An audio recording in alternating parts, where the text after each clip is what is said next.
I was just reading through some of the comments from the last video here, and one thing that's kind of commonly coming through here is a perfect example here. I'm going to read a comment from Graham Pigney, who writes, thought this video was going to be about how people could survive COVID-19 in that environment.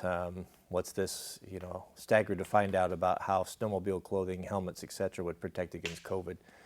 To each his own, I guess. To each his own, I guess. Can I tell you what, can I share a story with you? I'm reluctant to do this. I want to share a story with you that triggered me into action and helped me to see, I think, the bigger picture on this. I got an email, this is probably 2 weeks ago or so, from a guy about my age, had a son, about the same age as Jack. Included pictures of his son and good solid Christian family. The boy had recently been baptized into the church, was excited to get his learning permit and then driver's license, and all of those things that parallel my relationship and my very own son. So we're going down the same road, right? Well, his boy started, because of not being able to go to school and around his friends, it started to feel isolated and didn't want to do anything and spending more of his time in his room, isolated from the family. And, I don't know all the details, but ultimately what happened was someone online, I don't know if it was at school or what it was, picked up on this and basically said, well, if you're so sad and so depressed, why don't you just kill yourself? And that's exactly what he did, and he did it in front of his dad. So his father sent me this letter and sharing the story, and I didn't know what to say. I was absolutely stunned and numb from this, and I can't even imagine. I can't even really make my mind go there and try to even understand or even sympathize. How could I even possibly relate to something like that happening, right? So when I read these comments about how is this, what's this got to do with COVID? What's this got to do with survival? Well, it might have everything to do with it. And I'm not second guessing anything that this man did with this song. I have no reason to believe it could happen to any of us. I'm not casting accusations or making judgments. And I'm not saying that if he would have followed this particular route, wouldn't have happened. Who could know these things? You'd go crazy if you spent your life doing that. But what we can do is we can learn from this, and also maybe this will wake us up a little bit to realize that there's more to this thing than we may be thinking about.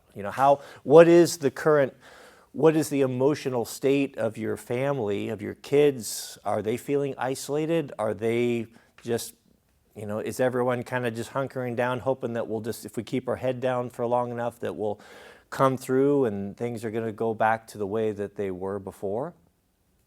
I think most of us realize that's probably not going to be the case. It's not going to happen.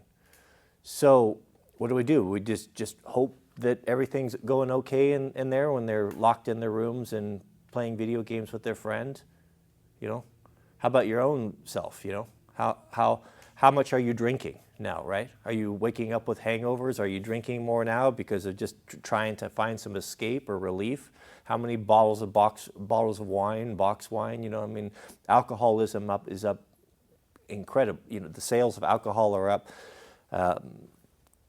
Domestic abuse is up. Suicide rates are up. So we got to look at cause and effect, right? So yes, there are people dying and people getting sick from coronavirus or whatever.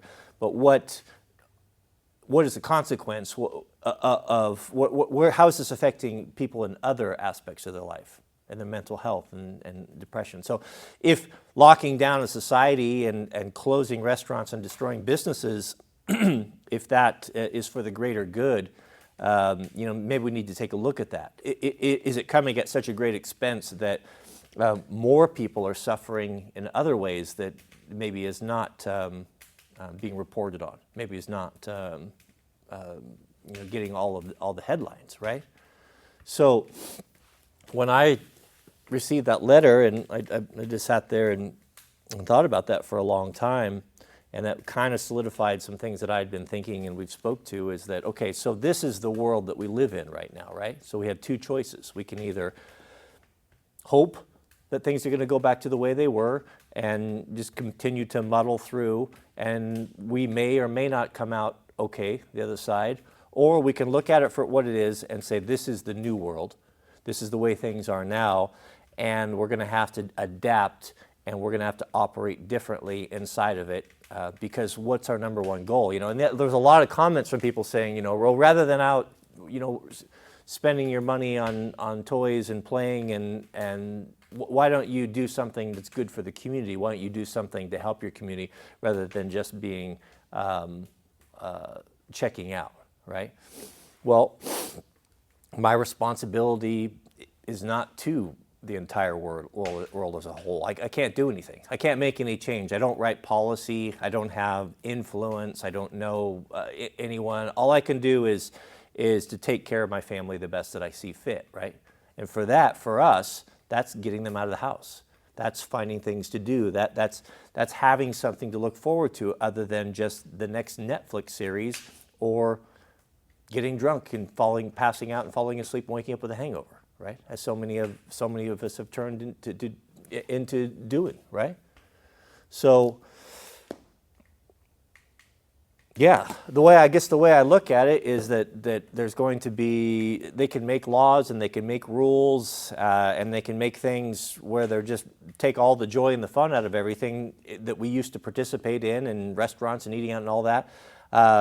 And you can make the choice not to participate in that. You can start creating your own recreation and your own way to operate inside that system. Because how I see it is, if there's no law against it, then I have every right to do it, whatever that is, right? So if they don't want me to do it, they're going to have to write legislation and do it. And what I find is, when we've been getting out, and of course we went to Idaho, and there's a different attitude there, and you get out into country or in rural places, a lot of this stuff there's a little bit more common sense. There's a little bit, things are a little bit more relaxed, and you can actually enjoy yourself and live life like normal people were intended to live, right?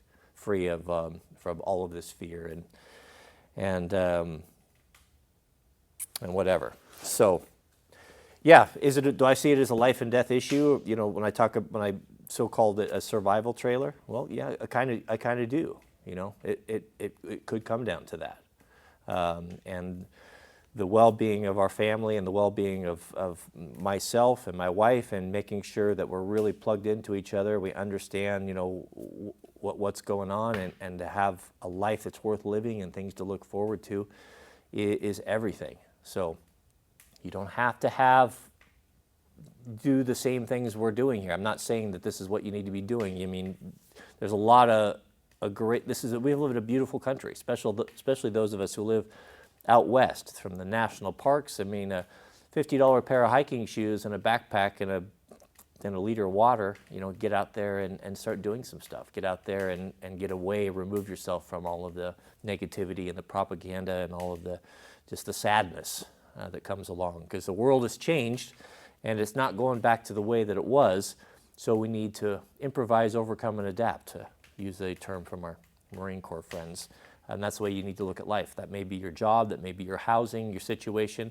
I mean, people are saying, well, what can I do? I don't have any choice. My job forces me to wear a mask. My job forces me to take a vaccination. My job forces me to inoculate my children, whatever. You could say that all you want, but that's not true. You do have choices. It might mean sacrifices, but you do have choices. We have friends that took a stand against this and said, no, this is not healthy for our kids to have them sitting in their room in front of a Zoom class. This is dehumanizing. This is not good for them mentally. Do you know what they did? They rented out their house. They went up to Idaho, they rented an apartment, and they put their kids in public school there, right? Because they want their kids to have a normal life. They don't want to, they don't want to participate in this. So they're not people of wealth. They're not people of great means, but they were people of a conviction, right? That's putting your money where your mouth is. So they didn't sit around feeling sorry for themselves and wringing their hands and clutching pearls, complaining about politics and how if we could just get our man in the office, everything would go back to normal again. It's not going back to normal. So you're going to have to make those changes. So what do you value? What is important to you? For that family, it was important for them to not live under tyranny. And they did what they had to do to go do that. And I admire that and I applaud that. So in whatever way you need to do it, I can't give you examples. I can't speak to every possible situation that you're in. I don't know. Some people have more means than others. Some people have more options than others. But we all have options and we all are going to be making choices. So I guess now is the best time to realize that the world has changed. We need to change with it, and we need to do what we have to do. So I'm doing what I have to do. So I know people always have a lot of opinions on and love to tell another man what he should be doing with his resources and how he should be doing this or should be doing that. I never do that to you guys. I never do that to another man. That's not what men do. If your neighbor decides to buy a new truck or decides to buy a new ski boat or decides to do whatever, that's his right. That's his money, that's his life, that's his decisions. And it's in no man has the authority to come in and to second guess his decisions. That's completely up to him, and he's going to do what he sees best for his family. And I will never judge you, whatever decision you make, and I ask the same respect back and forth. Yeah. So, yeah, it doesn't bother me. I'm laser focused on this. I am going to make sure that I provide as a normal of environment as possible for my children, for myself, and for my family, that we can have as much joy and happiness in our life as possible, and as many options as possible, and to be under the heel of the state is just not something I can tolerate, and not something I will tolerate. So that's just my rebellious Western. I think that rebellious spirit runs in a lot of Western people because we're all descendants of the people that fled the East Coast, for various different reasons, and wanted to have their own life and to live free and independent of tyrants. How's that for tiptoeing around the subjects? Thanks for watching. May God bless you guys. Please keep us in your prayers. Don't lose hope. We'll see you guys in the next video.